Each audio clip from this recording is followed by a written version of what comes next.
mean enemy people to come in our country and destroy us. And that's what's going to happen. And Donald Trump is wanting to build a fence to keep them out, and that's exactly what we need. And when you got a good leader, you ought to appreciate him. I do. You ought to love him, and anywhere in the world you can, to encourage them and let them push on. They'll do a better job, and they'll try. And he'll need all the help that he can get, because this place is in a bad mess. It's just not America. It's all over the world. He's got the world in his hands. Ever who gets in there to be a president. He just don't have United States. He's got the whole world. All the wars and mean people shooting one another and everything. It's a mess. And it's going to take somebody strong enough to straighten it out. And I believe Donald Trump's the man. And I think I could trust him, and I believe in him enough. I don't know the man. I've met him one time in Nashville. I talked to him on the phone one time before that. And every time he'd make a speech, I enjoyed his speech because he meant a business. He was a businessman. He's educated, and I do believe that he's strong enough that he can stand up for his own kind of people. And that's America, to make it better. And his words has meant so much to me when he'd speak. And our veterans over there, I've raised 8 kids, 4 boys and 4 girls. And they've been in service. They were lucky to come back from the other war. And then my children, they all been in service. And they come back alive. So I went down a few years. I know just exactly what I put up with, and many more of you all the same way. So I know Donald Trump will take care of our service boys that went out on the battlefield and fought for our country. And I believe that they deserve everything that they could get. Now, that's the way he feels about it. We need a place for them. When they come back home, they fought for our country, and they need the best treatment. And I believe he'll do it.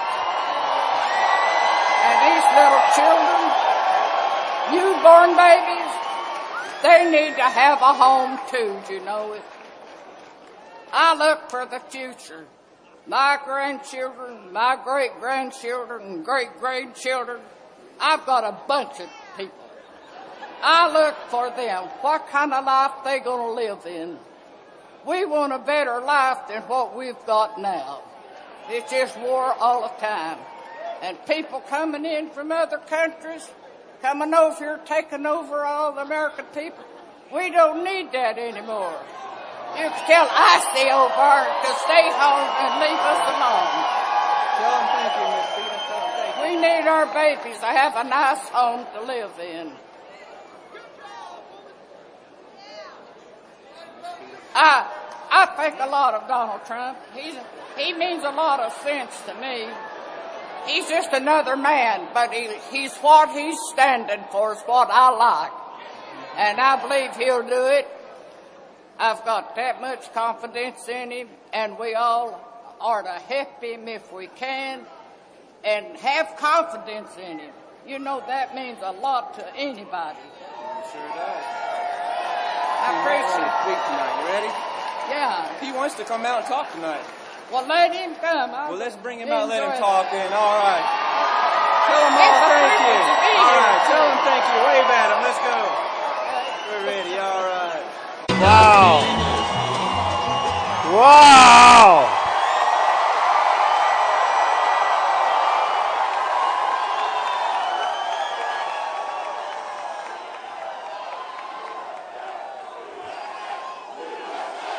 USA, USA, USA, Wow. Thank you so much. What an unbelievable crowd. This is unbelievable. Unbelievable. We love you people. We love you all. It's amazing. Special. Special people, special country. We're going to make it great again. We're going to make it so great. Amazing. So, you know, a lot of bad things have been happening over the last little while, and it's gone on and on and on, and weakness has shown that when you're weak and ineffective, bad stuff does happen. You know that. And that's what we're seeing. I want to start by saying, you know, I have a boy, Eric, and he's a special, special young man. I'm very proud of him. And he loves Tennessee. He spends a lot of time here. He's on the board of St. Jude's. And he's raised and given of his own money. Gives a lot of the money that I get him, I'll tell you. But he does a great job. But he gives it to St. Jude's. And he's raised over $28 million for St. Jude's. And he's so proud of it. And they take care of young children that have problems, and so many of them are now with us as opposed to not being with us. So I'm very proud of Eric Trump, who spends so much time here, okay? And I had to say that. I had to say that. And, you know, I just left a certain little thing where I was watching our president talking. Boy. He does not get it. He doesn't get it. And, you know, you hear the term radical Islamic terrorism. He won't say it. He won't say it. And you can't solve a problem if you refuse to talk about what the problem is. And he won't talk about it. I don't know what's going on with this man. I don't know what's going on. And you know who else won't talk about it? Hillary. She won't talk about it. Hillary. She won't talk about it. And how about Bernie? Not that he matters because it's over for him. No, it's over.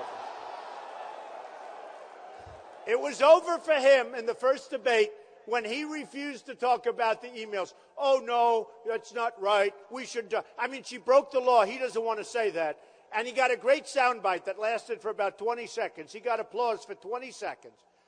But how about this guy saying that he thought the Paris attacks had to do a lot with global warming? You know, you wonder why our country's got problems. When you hear people like this, it's just incredible. But listen, radical Islamic terrorism, let's talk about it. We have no choice. This is a real problem. You know, normally I come up, I talk about trade and how China is killing us, and they are. And I talk about how Japan and how Mexico and how everybody is just absolutely eating our lunch. And today I'm going to be talking about something else. It's like survival. It's like survival. And, you know, ISIS announced they're going to attack us in Washington, which means they're going to attack us someplace else. Unlike Obama, when he said, we're going to remove everybody. We're sending 50 troops in. They're sending 50 people in, right? Why does he have to talk about it? Right? Why does he have to talk about it? You know the movies, shoot first, talk later, right? Right?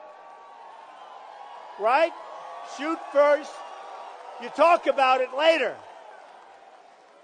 But why does he have to do it? The Good, the Bad, and the Ugly. I like that movie, right? Do we like it? Remember? The bad. Boom. From the bathtub.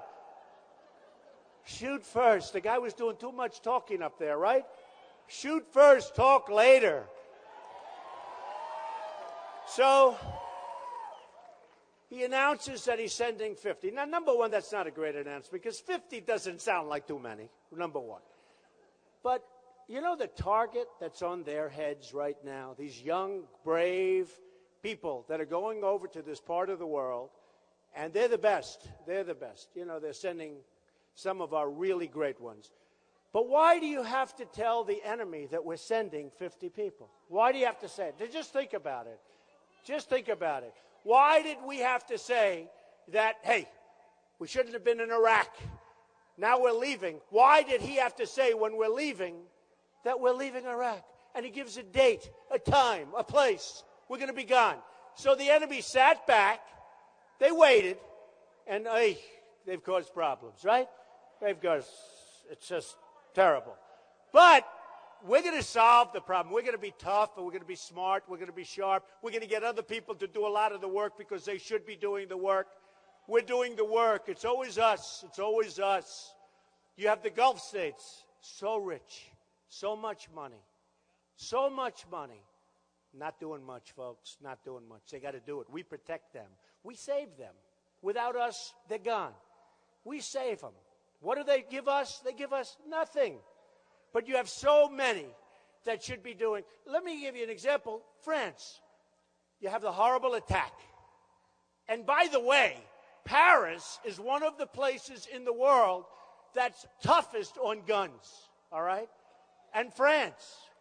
So you had all of these people sitting in these different places, no protection whatsoever, and these animals come in and start shooting up. There was nothing anybody can do. I know one thing. In this room, it's a whole different story, right? It's a different story. Now, think, I take a lot of heat where I say guns, you got to have them. I'm a big, big, big Second Amendment person. Big. And I take heat from some people, and I tell them, and last night I said, if 20 of those people, you don't need more, but could have been more, could have been all of them. But if 20 of those people that were shot viciously, and if you heard the stories, come on over, boom. Come on over, boom. Come here, boom. One after another, hundreds of people. Plenty are dying and will be dead. Now, if you had 25 people in there that had guns, okay, it would have been a totally different story, folks. There would have been the shootout at the OK Corral, right? And you would have had death, but it would have been their death, and there could have been something. But you're talking about hundreds of people, innocent people, just gunned down, and horrible. People that said they saw it, they said it's never going to be the same. Just the sight of what took place, never going to be the same. So we have to remember things like that. We have to remember our schools, where they had the school recently, as you know, in a gun-free zone. And they go in and they shoot and they shoot and they shoot. And in the case of the school, they had good, quick police, but still, it's just terrible. We need our Second Amendment. We need protection, and we're going to have it. We're going to have it. We're going to have it. How about the gun-free zones on military bases, where our military who are trained, right? Our military trained with guns, trained with weapons, and they can't use the guns, and a guy walks in, starts shooting. And a couple of them were highly decorated, unbelievably talented guys, dead. They're dead because they weren't allowed to have their guns. So we're going to change things, folks. We're going to change things. So today, I don't know, is it coincidence or incompetence or what is it? But today, as you know, President Obama, Friday, doesn't get it. Friday, 5 prisoners, same day. It's almost like, is he doing this on purpose? Probably. I think, maybe. Look at all those people pouring in over there. Look.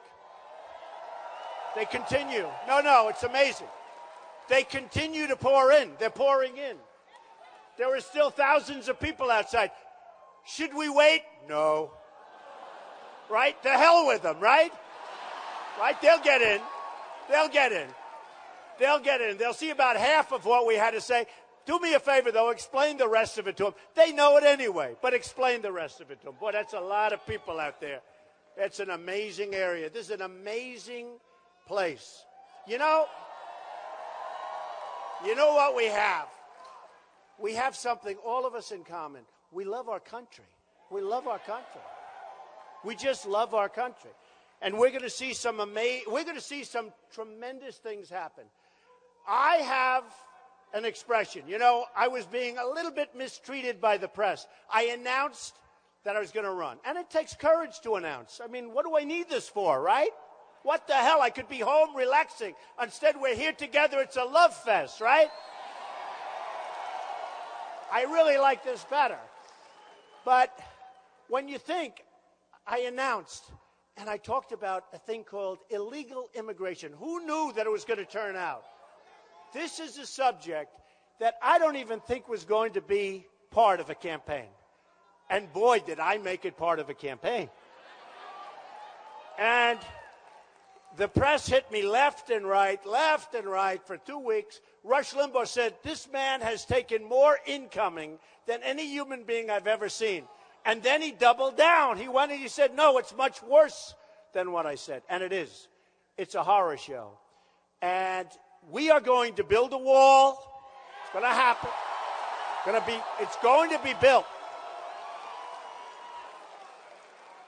And it's going to be a real wall. It's not going to be one of these jobs. You ever see the walls they build? They're 4 feet tall. Trucks drive over. They have ramps. Trucks loaded up with drugs and just drive right across. No, we're going to build a real, beautiful, big, high wall. Anybody gets to the top of that wall, they're going to be afraid to come down. It's a long way. And we're going to have a door in the wall, and you've heard this before. We're going to let people come in, but they're going to come into our country legally. They're going to come in legally.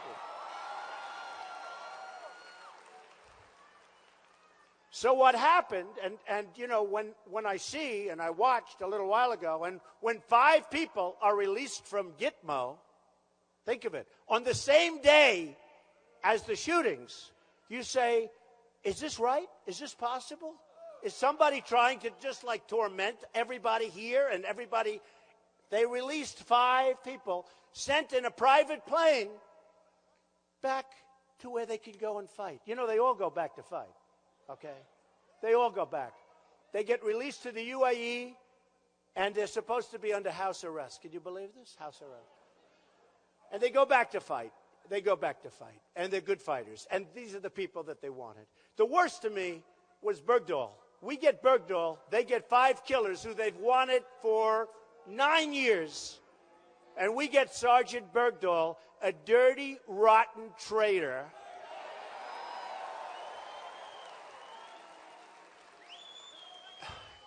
And we're just going to have a different country. Now, I have to tell you this. We're doing really well. And you know what that means. You know, those guys back there are very dishonest. Many of them. Some are nice. I see a couple of them. No, actually some. Oh, he's a nice one. But we get a lot of dishonest stuff. And they say, Trump likes to talk about the polls, and other people don't talk about the polls. You know why? Because they're all losing. You don't talk about polls. I talk about, no, it's true. It's true. I was thinking that because I heard one of them say, Trump is always talking about the polls. That's because we're winning. In fact, while I was on the plane, we just had another good poll come in, a really good one.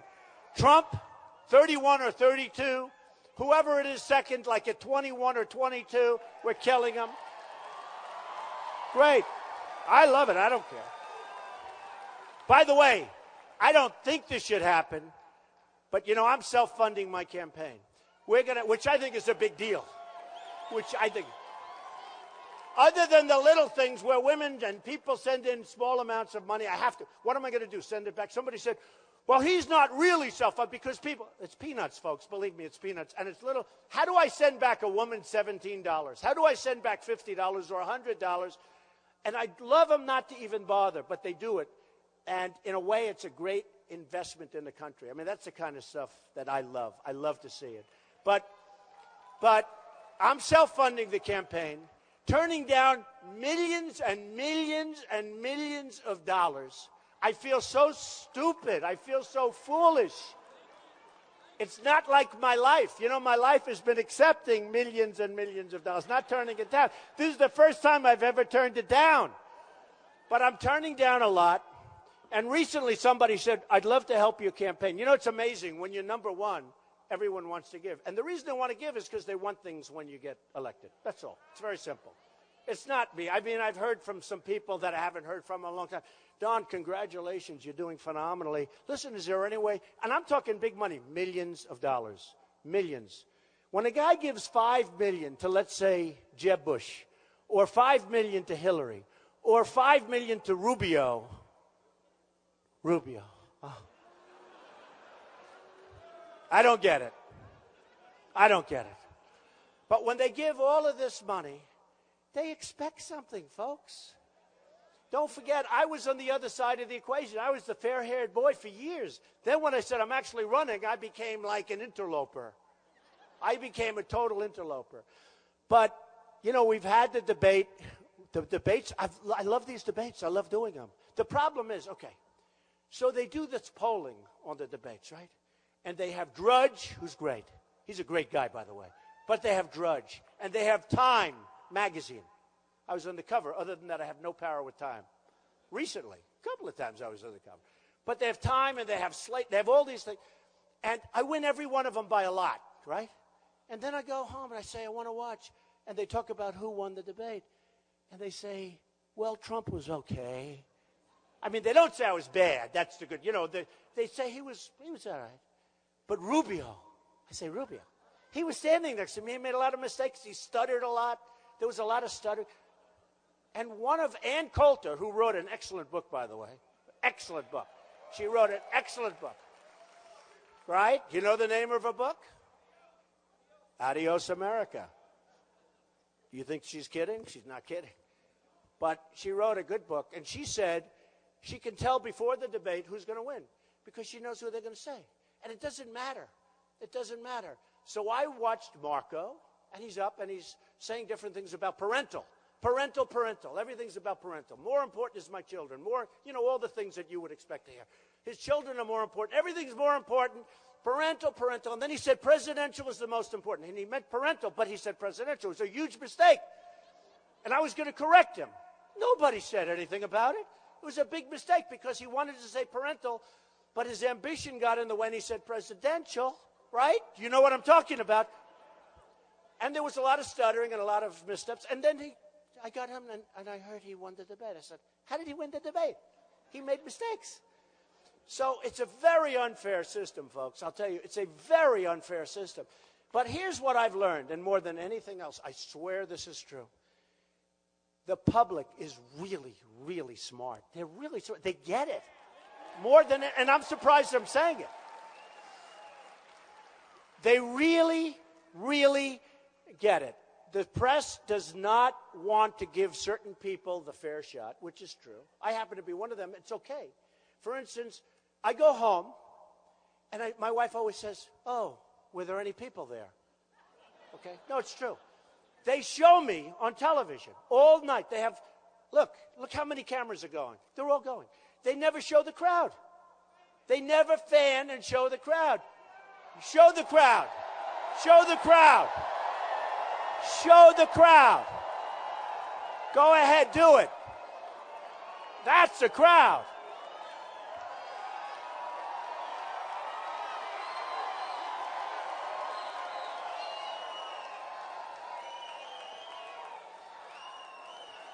And even after I tell them to do that, sometimes, look at this room, all the way back into the corners. I mean, this isn't even meant for this. This is a convention center. Look at the crowd. But, you know, they don't want to do it. And even sometimes I'll say, show the crowd. And I go home, I say, I bet they should. They don't even turn it. They don't turn it. They don't want to have people see what's happening. What's happening here is a movement. I'm telling you, it's a movement. This is not, we are tired of stupid people running our government. No, we are. They're stupid people.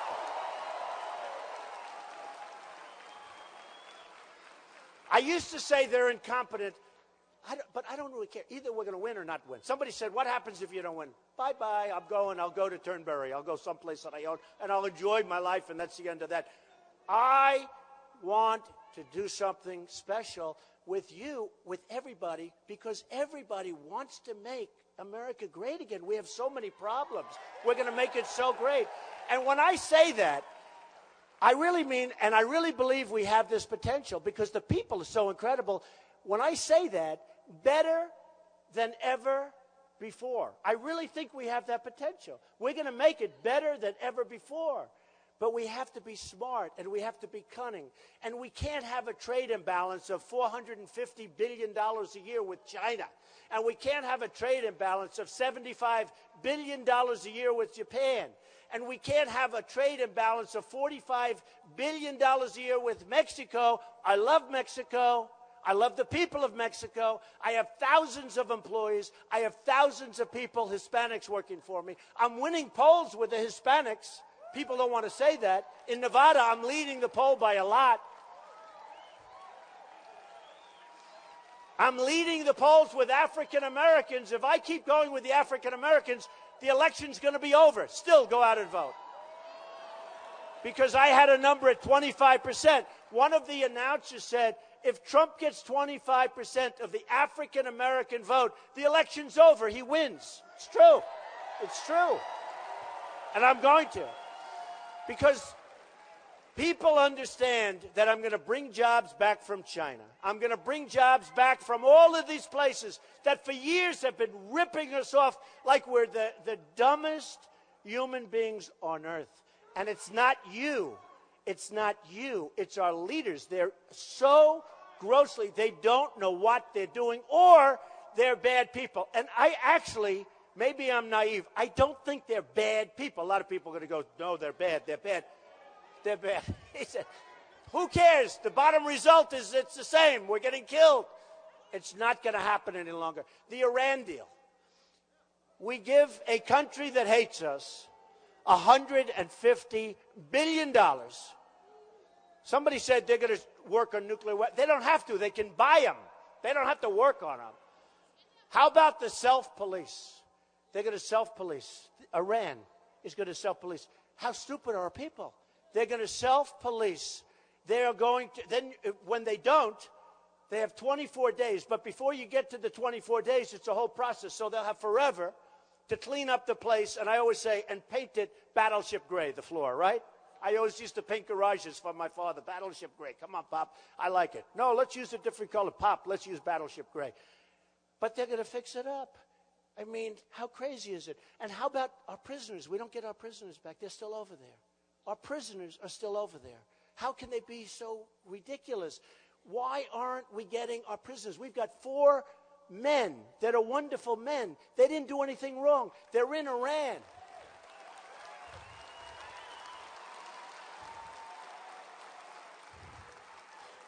We just gave them the single greatest deal ever negotiated, probably with a country, one of the worst deals I've ever seen negotiated of any kind. I mean, Kerry doesn't know what he's doing. We just gave them, but he's got a leader, and they never even asked for the prisoners. You know, the question was, what about our prisoners? The answer, we don't want to complicate the deal. You know how you say, I want my prisoners back first. You don't want them. We need them for our people because our people don't like that you're holding people in your jails, the worst jails from what I understand there are on earth. One of them's in jail because he's a Christian, a minister. He's a pastor. Right, exactly.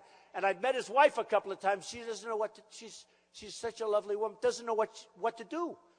So you have 4 people in prison right now that should have come out. And I don't mean at the end of the deal.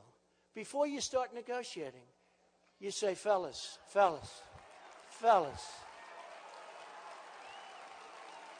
It's so sad. You say, fellas, before we start negotiating, this is like 3 years ago. Do you ever see a deal take so long? You know, any rip-off deal like that has to take a long time because they have so much to draw. They're taking so much. We didn't get anything. But you say, fellas, before we start, got to give us our prisoners back. You don't want them. We do. It'll set a good tone for the negotiation. Got to give them back. Now, they'll probably say, no, we can't do that. We'll say, bye-bye, bye. Now you leave, you double up the sanctions. They will call, I guarantee you, within 48 hours, probably sooner, 48 hours, you'll have your prisoners. Let's start negotiating. And from there, you make a good deal. I would have never given them back the money, by the way. The biggest problem I have that if I win, everyone goes crazy, when, but it is still an if. I mean, I still have these stiffs I have to run against. Do we agree? These politicians, I can't stand politicians. I'm a politician now. Can you believe it? I can't stand it. All my life I've dealt with politicians. They're so easy. They're so easy to deal with. And now I'm a politician. I can't believe it. Look at those people. They're still pouring in. Do you believe it? Look at them. They're still coming in. Watch this. Sorry, folks, the evening's over. Good night. No, now I'm a politician. So it's one of those things. It's fine. I don't think I'm going to go. Can I still say I'm in the real estate business or something? Okay, you don't mind, do you? I want to negotiate like a real estate guy from New York rather than a politician, right? So a lot of things have happened, and we're going to make this thing so great. Here's a few of the ideas. And some of the press has actually been good to me because I've had a lot of vision. And you got to get points for vision when you're running for office, right? You got to get points. So I said, don't go into Iraq. And I said that in all fairness, I'm the most militaristic person in this room. Although you got a couple of beauties over here with your outfits on. Maybe a couple of them help me. Look at this guy over here. He's pretty military. I don't know. I think I may top you, though. I'm looking at some of these guys, some pretty tough people in this room. But I'm the most, look, I want to make our military so strong, so powerful, so incredible, we'll never have to use it. Nobody's going to mess with us. Nobody. Nobody. You know, General Orniato the other day, he left the office and about 2 months ago, I'm watching him on television. He said, our forces are right now the least prepared that they've ever been. I think he mentions World War II, but regardless, whether it's ever or World War II, it's probably ever. And he said that. Then I talk all the times. We have the generals. They're always being interviewed on television. I don't want them. I want them to be unpredictable. I don't want our generals being interviewed so the other side can watch. They can watch. And they can say, You know, we're not dealing with stupid people. You know, it used to be we would have a military. You'd have uniforms here, uniforms there. The one with the most uniforms standing wins the war, right? This is a little different now. Now you're talking about sneaky, dirty, underhanded people that want to kill our civilians. They want to go after our civilians. They want to kill not only our civilians, all over the world. And it's going to be stopped. It's going to be stopped. Somebody criticized me the other day because they asked me what I'd do. And I said, I'm going to bomb the shit out of them. It's true. I don't care.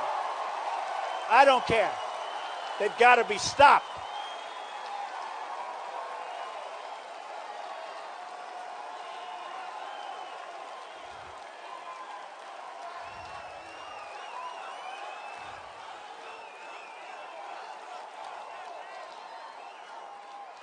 They've got to be stopped. And they should have been stopped a long time ago. Look, so in Paris the other night, a horrible thing. And then all of a sudden we attack, and France attacks, all these different sites that they have, right? Why didn't they do this a year ago, 2 years ago? Why didn't they do it? Why do they wait? They always wait for a tragedy to happen.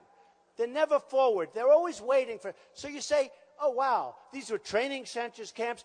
By the way, what did they attack? They attacked the oil. Remember, I've been saying for 2 years, attack the oil. Everybody said, oh, Trump with the oil, Trump. But I said more than attack it. I said attack it, take it, and keep it. That's what I said.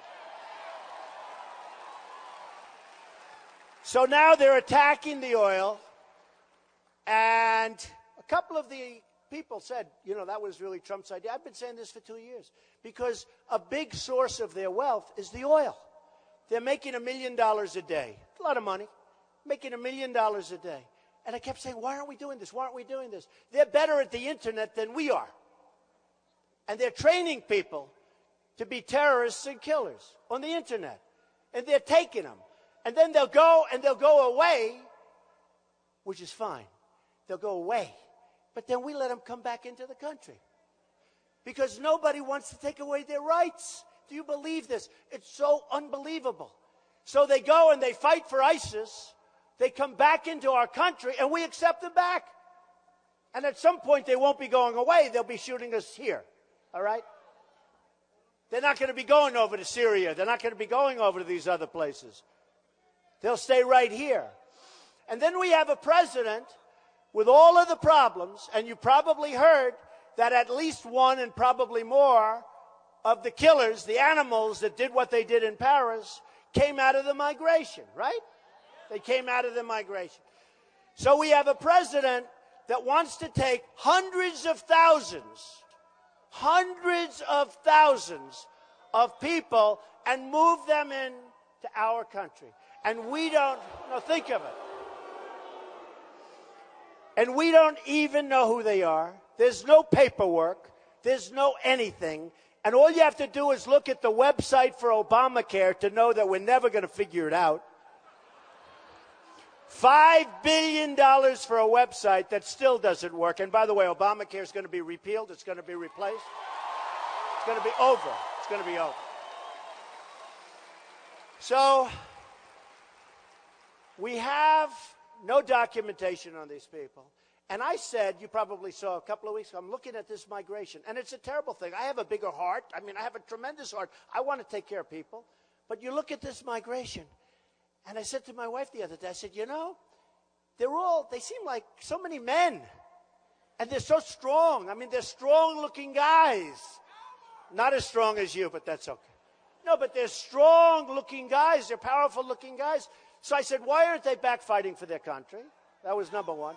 Then I say, is this a Trojan horse? We all know the story of the Trojan horse. And now you look at what's happening in Germany. So I used to be a fan of Merkel. I used to think she was terrific, a big leader, a great leader. I think what she did to Germany is a disgrace, It's a total disgrace. And they walked all through Europe to get to Germany. What we should have done for a lot less money, because on a humane basis you want to do it, is do in Syria, take a big swatch of land, which, believe me, you get for the right price, okay? You take a big swatch and you don't destroy all of Europe. I mean, they've destroyed. By the time this is finished, wait till you see Germany. Wait till, of all places, Germany. Wait till you see what happens to Germany. They're having riots in the streets. They're having crime that they've never had before. Wait till you see the end result of what happens to Germany and Merkel. No longer a fan. I may have to deal with her. But you know what? I'll tell you right now. No longer a fan. No longer a fan. Wait till you see what happens. So what I like is build a safe zone in Syria. Build a big, beautiful safe zone. And you have whatever it is so people can live. And they'll be happier. And one thing I noticed, even with people that work for me, where they come from countries that you wouldn't think are so great. I would say moving back to Syria is not the greatest thing, right? But you know what I find? People come and they work for me legally. Okay, legally. But they come, they work for me. When they retire or when they leave, what they really want, they want to go back home to their country. You know, that's sort of amazing to me, because a lot of the countries, I would say, why would you want to go back? But they want to go back to their country. Now, in Syria's case, I think it's probably similar. So you keep them in Syria, you build a tremendous safe zone. It'll cost you tremendously much less. And they'll be there. And the weather's the same, and all of the different things. And then when this horrible situation that's so horribly run, because we don't know what we're doing, when it's all over, they move back and they go back into their cities and they rebuild their cities and they start out and they start over again. I really believe that. I mean, they're going to learn German. They're going to learn all these different languages. It's ridiculous. The weather. A friend of mine lives in Minnesota. And he calls me and says, can you imagine it's 130 degrees in Syria, and now they want to send some up to Minnesota where it's 30 degrees. But these people are going to be very, very unhappy. It's cold and beautiful, but it's cold. So I look at what's happening worldwide, and a lot of it is because we don't have the leadership at the top. We're always getting into things that we shouldn't be getting into. And if we take anybody, you know, I've heard they've already taken a few thousand people in. You've heard that. Just comes in. They just come in. And I've told people, and I say to anybody that's listening, anybody that's brought in to this country from the migration is going to be out. We're not going to do it. We're not going to do it. We're not going to do it.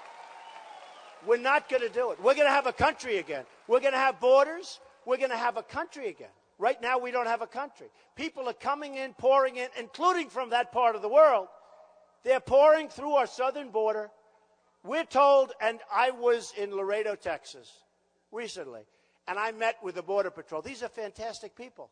They're told to stand down.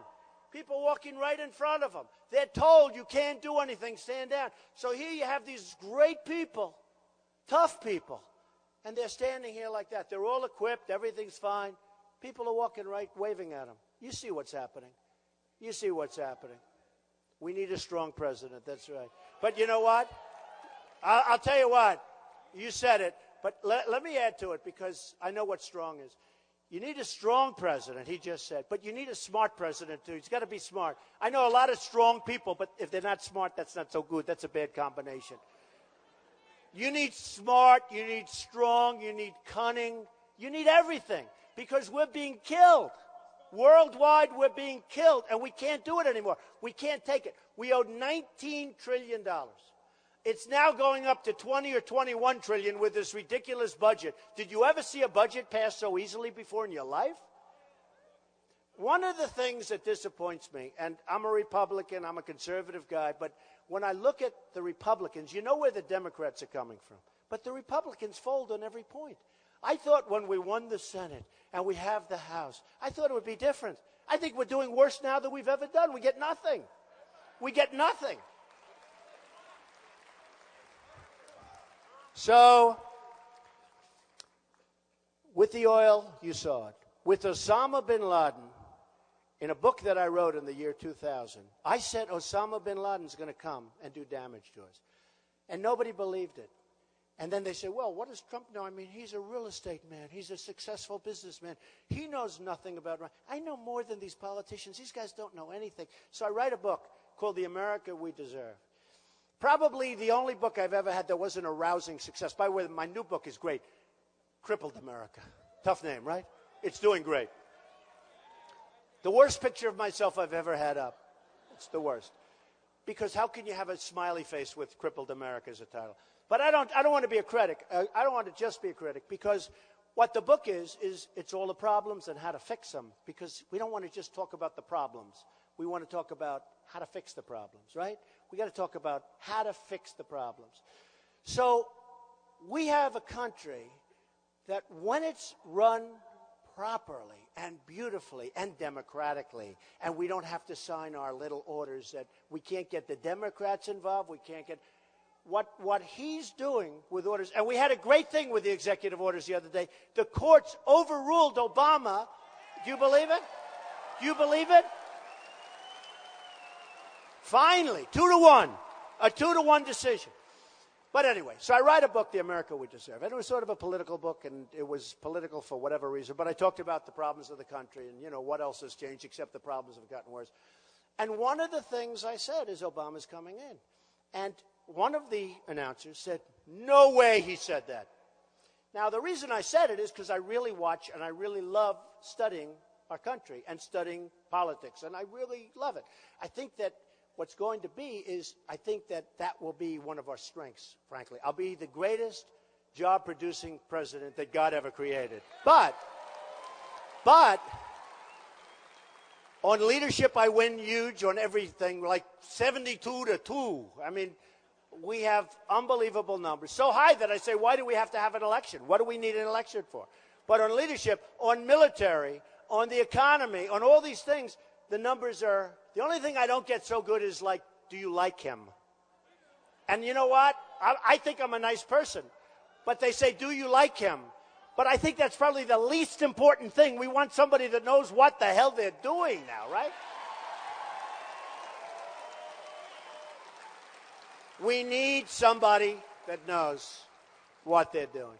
So I predicted Osama bin Laden. So one of the guys said on one of the newscasts, no way. They said, yeah. When was it? 2000. That was a year and a half before the World Trade Center came down. No way. Took the book, looked at it, said, whoa, look what Trump predicted Osama bin Laden was coming in to do damage. I don't believe it. A good guy that said it. Straight shooter. Couldn't believe it. Well, in my book, I talk about that. In my book, I predicted terrorism because I can feel it. I can feel it like I feel good location, okay? In real estate, my father always used to tell people, you know, he may be my son, but everything he touches turns to gold. When my father said that, that was a great compliment because he was a tough cookie. But he said he has an instinct for location. You have an instinct about things.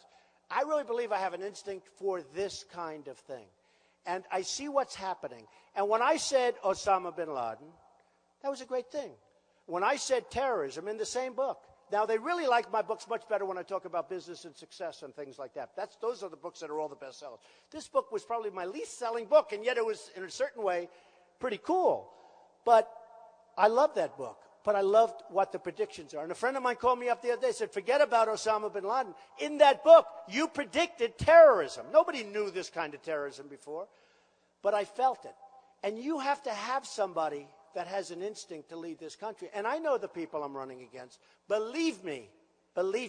First of all, Hillary is the worst. I mean, she's terrible. She's terrible. No. She's terrible. Hillary is terrible. And, you know, she was the worst Secretary of State in history, and now she wants to be president. Great idea. Great idea. Remember when she was shot down with a helicopter and she got off? So many different lies. So many lies. And frankly, the email scandal, I don't know if that's over. Probably she's being protected by the Democrats, probably.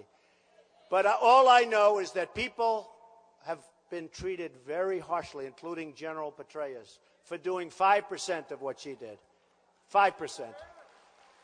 You know, he was given a sentence that was an unbelievable come down for a guy that was as good a guy as he was. And many others. For doing a tiny fraction of what she did, but she's being protected. So I believe probably I will get a chance to run against her. I love that. I love it. I love it. And polls already say that I'm going to win against Hillary, but I'll tell you what.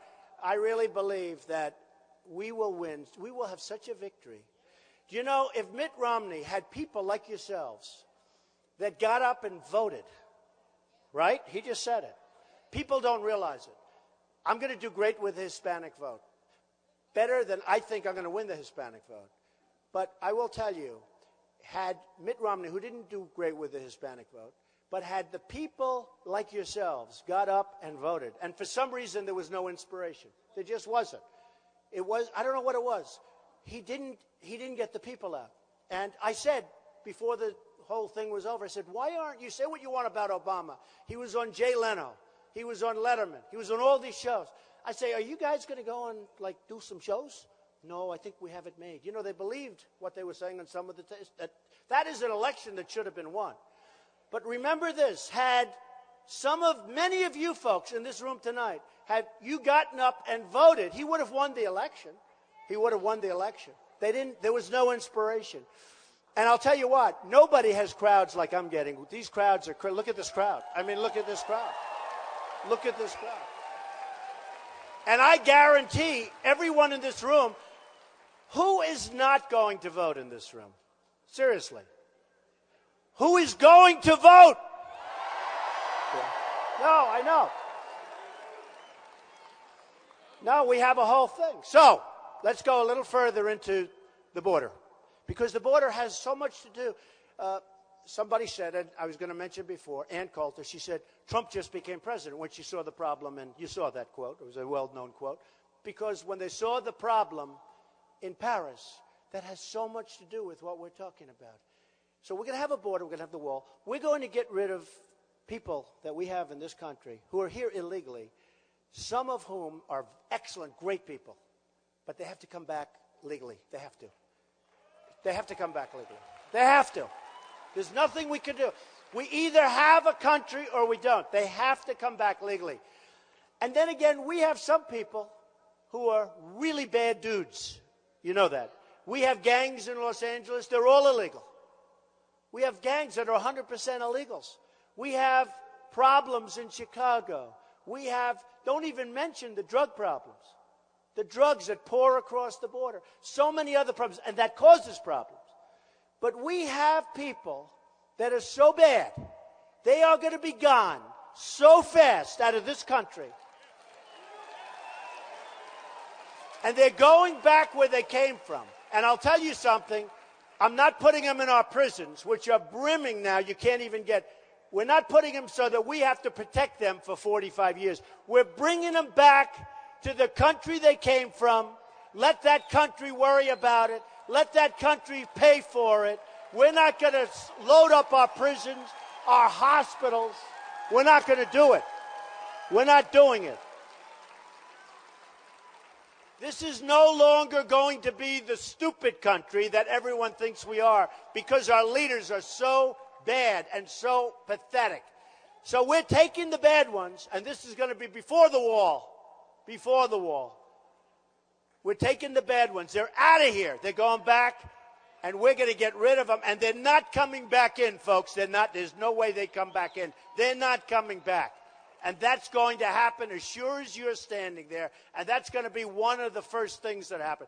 The first thing is I'm going to take Obama's executive order where he said, everyone just come on in, folks, come on in. And we're going to end it. We're going to end it. We're not going to have that. The only thing good about an executive order is the new president can come in and terminate it with just a signature. I don't have to go to Congress. I don't have to go anywhere. It'll be terminated in the first 10 minutes of my...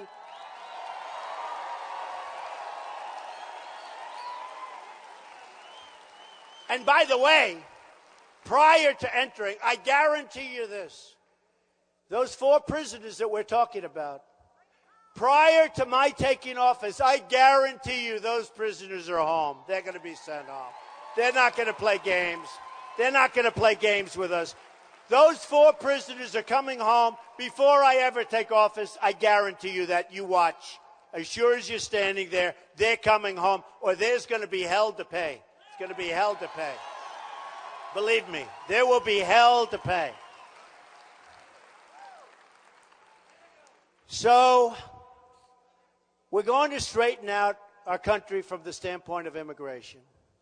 We're going to make great, great trade deals. We're no longer going to be a laughingstock on trade. We're no longer going to let our jobs go out to other countries.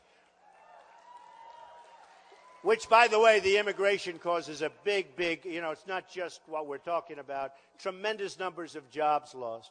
And, our real unemployment rate isn't the 5.2%. That was done for political reasons by politicians that want you people to believe they're doing a good job. Our number's probably 25%. We have close to 100 million people. They look for work. They keep looking. They look. When they give up, they're considered statistically as though they're employed. Our real number is between 20 and 25%. And I guarantee you this. If our number were really 5.2, that phony number, every time I see it, it sickens you. 5.2, unemployment is down. The people have given up looking for work. They've given up looking for work. And I guarantee you, I don't know how many people are in this room tonight, but it's a hell of a lot. If it's 5.2, I have 15 people standing in the front row. And they're probably not going to vote for me anyway, those 15.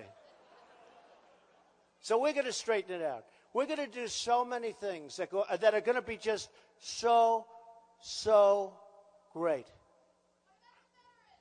The veterans. I love the veterans. Hey, who in the room is a veteran? Raise your hand. Amazing.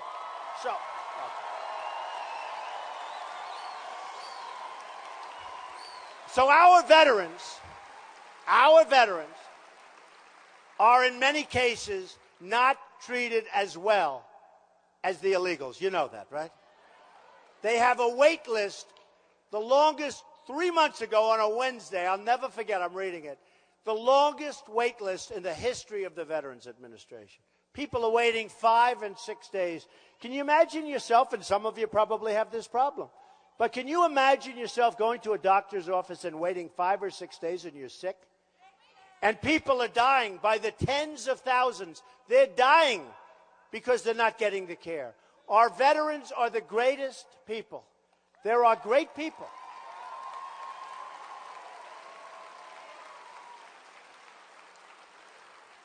Our veterans are our greatest people, I love them. I've gotten to know so many over the years. I go to New Hampshire. I go to Iowa. I meet so many veterans. And the tales are just terrible when you hear what they go through. For simple medical care where they can be better quickly. And they can't get it. One man was telling me, he was in the service for 22 years, fought in wars, everything. Did everything. Missing an arm. And he said, I waited and waited and waited. And after the end of 5 days, the doctor told me, I'm sorry, I'm going on vacation now. This is what happens, though. This is what happens. And we're going to straighten it out. Now, I put in a plan, a policy plan. The press wants policy. The people just want results, but the press wants policy. I put in a veterans plan. And among other things, it covers a lot of territory. And it's gotten fantastic reviews. But look, you have doctors, they're leaving the profession because of Obamacare, because they need more accountants than they need nurses. But you have people, it's true, they need more. I have a friend, he's a doctor, he's going to quit. He's not an old guy. I say, why? He said, because it's impossible.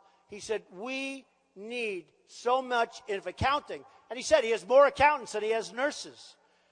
So we're going to take our veterans, and if they have a wait, which they always do, we're going to let them go to a private doctor or a private hospital or a public hospital. Whatever it is. We're going to pay the bill. And do you want to know something? That's going to cost us. Number one, it's going to be great for them. They love it. It's going to be great for them. But you know what else? It's going to be great. It's going to be great. It's going to cost us a lot less money. So if they're going to wait, they're going to go to a private doctor. The doctor's going to take care of them. We're going to pay the bill. We'll work out some kind of a schedule so we don't get ripped too bad, because doctors do have a tendency to get a little aggressive, right? We will. Don't worry about it, folks. We'll beat them, but we'll be fair. But they're going to go out, see a doctor, see a public hospital, private hospital. They're going to get taken care of quickly, beautifully. Nobody's going to be dying that shouldn't be dying. And everybody loves that plan. How do the vets feel about that, okay? Yeah. No, we've gotten like a tremendous response. All right. So here's the story. What? I like it. I like what you just said. So what happens is the following. Amnesty is forget it. You know who's running, right? You know who's going. You know what's happening, right? Amnesty, no amnesty. They leave the country. In a nutshell, our military is going to be taken care of. Our vets are going to never be happier than they're going to be. We're going to treat them better than any vets anywhere. Our vets are going to be treated fantastically.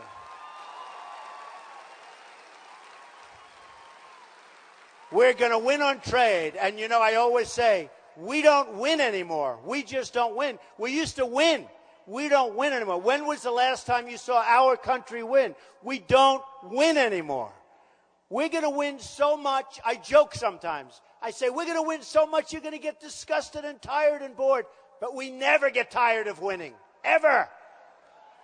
We're going to win on trade. We're going to win on health care. We're going to win on education. And in education, by the way, we're 28 in the world. Third world countries are ahead of us. And yet we spend more per student by double than any other country. And yet we're 28. In my campaign, I'm proud to tell you that I've spent less or just about less. I mean, a couple of these clowns, how they're even running is like hard to believe, okay? They spend nothing. Pataki, this guy, he's got zero. Spent no money. One of the worst governors in the history of New York. He's got zero, and he's running. And now he wants to try and get on Saturday Night Live because I was on. He wants equal time. So we have guys that shouldn't be, under any circumstance, they should be out. But think of it. I spent the least money, and I have the best result. I'm number one. Wouldn't it be great if our country could do the same thing? Think of it. Think of it. Now, I'm going to be spending a lot of money because these characters will take out some, ads that will be untrue, and they'll take out ads, and I say anybody that hits me gets hit 10 times harder, okay? So I'll be spending a lot of money. But think of the results so far. I've spent the least amount of money, and I have the best result. So we're going to win on trade. We're going to win on everything, folks. We're going to have a country that you're going to be proud of. Just like this crowd, which is so great. We are going to look around today. You're going to look around. You're going to see each other.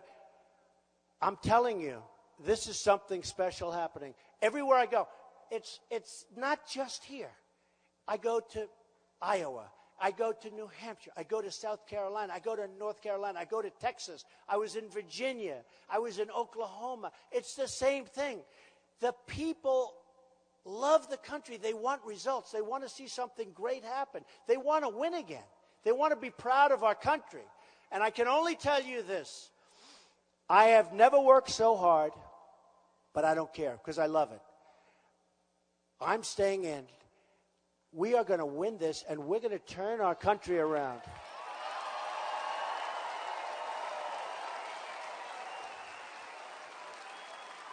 And you're going to be so proud of your country, and you're going to be so proud of your president. You're going to be so proud of your president because I don't care about anything. No special interests, no nothing. The insurance companies, I couldn't care less. I don't even like them. I mean, they're making a fortune, by the way, on Obamacare. They were a big supporter of Obama. They are making a fortune on Obamacare. The insurance companies, the car company, I don't care. I don't care. We're going to have our car company stay here. We're not letting them go to Mexico so easily where they go and build $2.5 billion plants and they take our jobs and then they sell us cars and there's no tax, no nothing, and we get nothing out of it. You are going to be proud of your country. You're going to be proud of your president. You are going to see something that is going to take place quickly. I'm not talking about years and years and years. We can do things quickly. We'll get it done quickly. The American dream, and you know this, and a lot of people have said it, the American dream is dead, but we're going to make it bigger and better and stronger than ever before. And we are going to make America great again. And I love you all. Thank you. I love you. Thank you all. Thank you.